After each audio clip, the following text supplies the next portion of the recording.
संध्या समय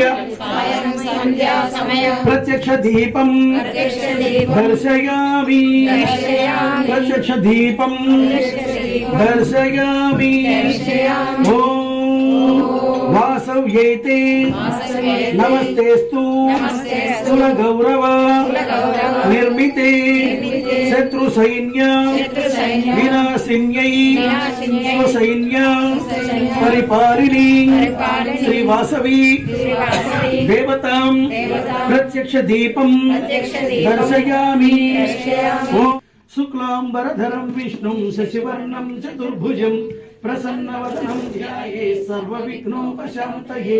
जय बोलो श्री वासवी माता की जय बोलो श्री वासवी देवी की।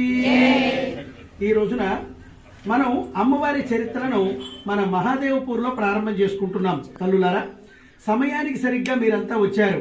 అమ్మవారి యొక్క భక్తికి నిదర్శనం సమయానికి క్రమశిక్షణగా రావడమే ఇందులో ప్రధానమైన కారణం। చరిత్రలో మనందరం చాలా విశేషాలు తెలుసుకుంటేనే తప్ప అమ్మవారంటే ఏమిటి, ఆ అమ్మవారి యొక్క మహత్యం అంటే ఏమిటి, ఆ అమ్మవారి యొక్క గొప్పతనం విశేషాలన్నీ కూడా మనం తెలుసుకోవడానికి అవకాశం ఉంటుంది। మామూలుగా అమ్మవారికి నమస్కారం చేయడం వేరు, అమ్మవారి చరిత్ర పరిపూర్ణంగా తెలుసుకొని పూజించడం వేరు। వాసవి మాత ఆది పరాశక్తి స్వరూపిణి యొక్క అవతారంతో ఆ అమ్మవారు జన్మించింది। ఆదిశక్తి కృత త్రేత ద్వాపర కలియుగానే 4 యుగాల్లో 4 అవతారాలుగా అమ్మవారు అవతరించింది। కృతేతు రేణుకాదేవి కృతయుగంలో ఆది పరాశక్తి స్వరూపిణి రేణుకామాత అనే పేరుతో జన్మించి కార్తవీర్యార్జున మొదలైన దుష్టాత్ములందరినీ కూడా దగ్గరుండి సంహారం చేసినటువంటి అమ్మవారు ఆ యుగంలో ఆ రేణుకామాత ఆదిశక్తి స్వరూపిణి।